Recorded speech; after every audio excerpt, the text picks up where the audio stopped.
ᱛᱤᱸᱜᱩ ᱟᱠᱟᱱᱟ ᱟᱯᱮ ᱱᱚᱣᱟ ᱵᱮᱨᱤᱠᱮᱰᱤᱝ ᱠᱷᱚᱱᱟᱜ ᱵᱟᱦᱨᱮ गुरुचरण थोड़ा नितम से प्रसिद्ध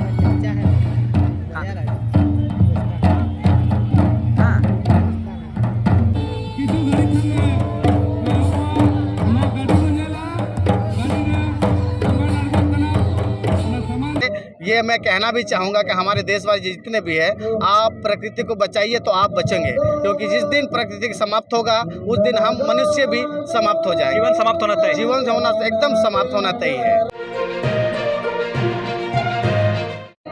नमस्कार, मैं हूं दशरथ प्रधान और आप देख रहे हैं छोड़नाकुल लाइव। इस वक्त मैं आयतपुर के एसटाइप के फुटबॉल मैदान में मौजूद हूं और जिस तरह तमिलनाडु में जल्लीकट्टू फेस्टिवल मनाया जाता है उसी तर्ज पर यहाँ पे झारखंड में और तमाम आदिवासी एरिया में, जहाँ पे आदिवासी मूलवासी जो है अपना पारंपरिक फेस्टिवल मनाते हैं, जिसे गोरुखूटा कहा जाता है क्षेत्रीय भाषा में, जिसे काड़ा बैल नाच भी कहा जाता है। तो आदित्यपुर में सरना महासभा के द्वारा जो है ये फेस्टिवल आयोजित किया गया है।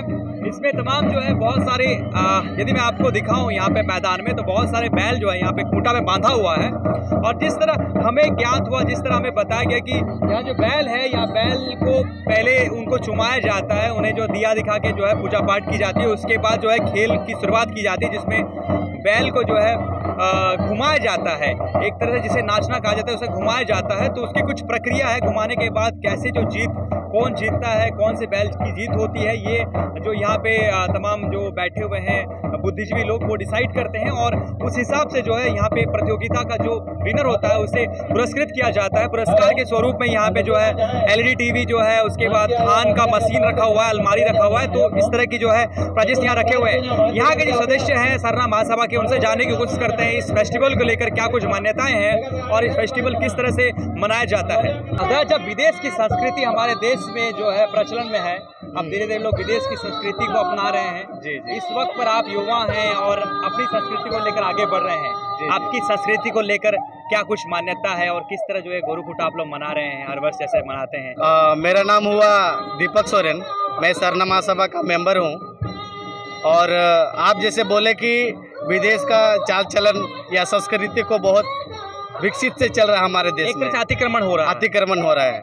लेकिन हम जो बोलना चाहेंगे, हमारा जो संस्कृति है, हम आदिवासी जो है, हम अपना संस्कृति जो हमारे पूर्वज जो चलते हुए आ रहे हैं, पूर्वज हमारे जो करते हुए आ रहे हैं, जो हमारा संस्कृति है, रीति रिवाज है, वही हम लोग फॉलो करते हुए आते हैं। हम दूसरा का संस्कृति को फॉलो नहीं करते हैं। हम आदिवासी प्रकृति से जुड़े हैं और उसी को हम लोग प्रकृति को लेके चलते हैं। हम लोग प्रकृति को बचाने के लिए संघर्ष करते हैं और हम लोग संस्कृति को ही मानते हैं। जैसे पेड़ हुआ, पर्वत हुआ, पानी हुआ, हम लोग पूजा भी उसी का करते हैं। जैसे आज सोहराय पर्व है, तो हमारे यहाँ, हमारे जितना भी यहाँ गांव क्षेत्र है, गांव क्षेत्र में ये होता है जो काली पूजा होता है।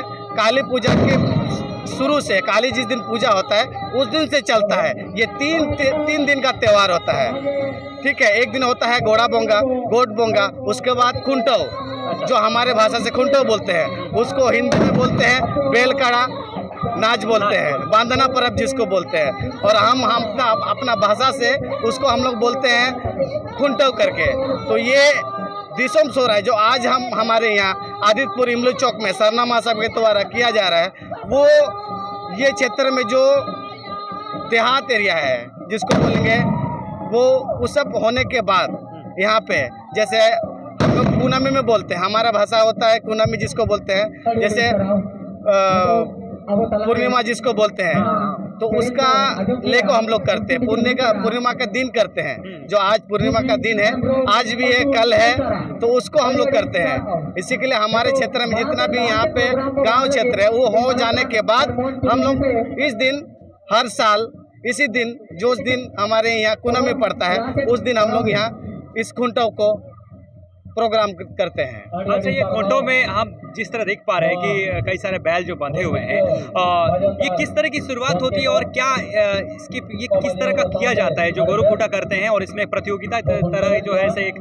दर्शाया जाता है। आप लोग प्रतियोगिता में जो जीत होंगे उनका आप लोग जो है गिफ्ट वगैरह भी कर रहे हैं, यहाँ पे गिफ्ट रखा हुआ, तो ये कैसे आप लोग इसको डिसाइड करते हैं और क्या कुछ होता है इस खेल के बीच? ये जो आज का जो नियम है, इसमें क्या प्रोसेस होता है? पहला प्रोसेस होता है कि हमारे यहाँ नगी, मझी, नायके, गोट, प्राणिक, जोग मझी ये सब होते हैं। तो पहला हम लोग क्या करते हैं कि हमारे मझी और नायके जो उनके वाइफ होते हैं, जिसको हम लोग मझी आयो बोलते हैं, नायके आयो बोलते हैं, वो पहले इस बैल सबको चुमर करते हैं। हमारा भाषा में जिसको ई करना होता है उसको चुमर करते हैं। चुमर करने के बाद उसके बाद हमारे मझी बाबा आते हैं, मझी बाबा आते हैं, फिर नाके बाबा आते हैं। जो बैल का चमड़ा होता है उससे चढ़ाव करते हैं, जिसको चढ़ाते हैं हिंदी में बोलते हैं, उसको चढ़ाव करते हैं। चढ़ाने के बाद अब इसमें होता है कि चढ़ाने वाला होता है, पहले वो उद्घाटन कर लेते हैं हमारे माझी और नाके।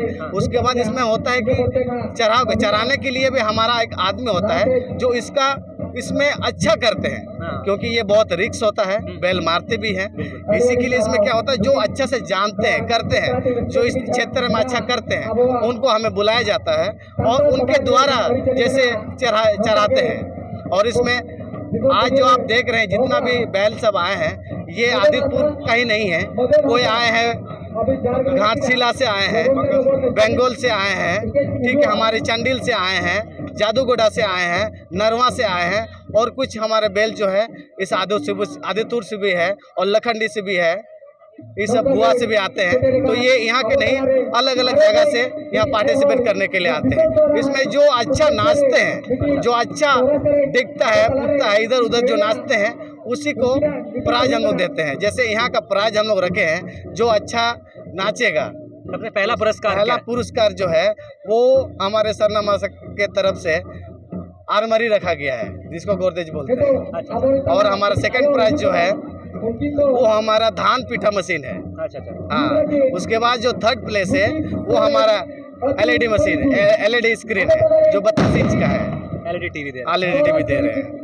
हाँ। दादा एक बात यदि मैं पूछूं, तो जिस तरह जल्लीकट्टू एक फेस्टिवल होता है तमिलनाडु में, आप देखे होंगे, जिसमें खुले में ऐसा बैल को छोड़ा जाता है और उसके बाद बैल के साथ वो लोग भी करतबाजी करते हैं, लेकिन उसको हमेशा एक जानवर के प्रति जो है एक जो कहा जाता है एनिमल राइट्स वाले होते हैं, वो कहते हैं कि जानवर के प्रति ये जो है क्रूरता हो रहा है।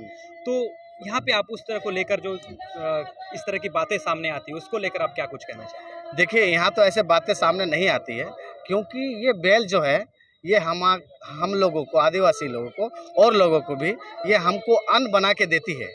जैसे हम चावल उगाते हैं, जिसको धान बोलते हैं, तो धान में जो उगाते हैं, साल भर जो इतना मेहनत करते हैं, वो हमारे बैल से जो खेत जोतते हैं ना, वो बैल लोग करते हैं। तो ये फेस्टिवल ये है कि जो साल भर मेहनत करते हैं, अब ये जो आता है नवंबर में, तो उनको रेस्ट करने का मौका मिलता है। इनके द्वारा फेस्टिवल होता है कि आप जो हमें दिए उसके लिए हम आपको सहरना देते हैं, आपको पूजा करते हैं, और उनको हम लोग पूजा करते हैं, फिर सजाते हैं, फिर इनको छोड़ा जाता है। जो आज जो इतना जो नाच रहे हैं ना, वो इनका मैसेज है कि हम खुश हैं, आप हमें जो सम्मान दिए उसके लिए हम खुश हैं, और हमें जो दिया उन लोगों ने, जो हमारे पशु है, बैल है, जो हमको इतना करके दिए।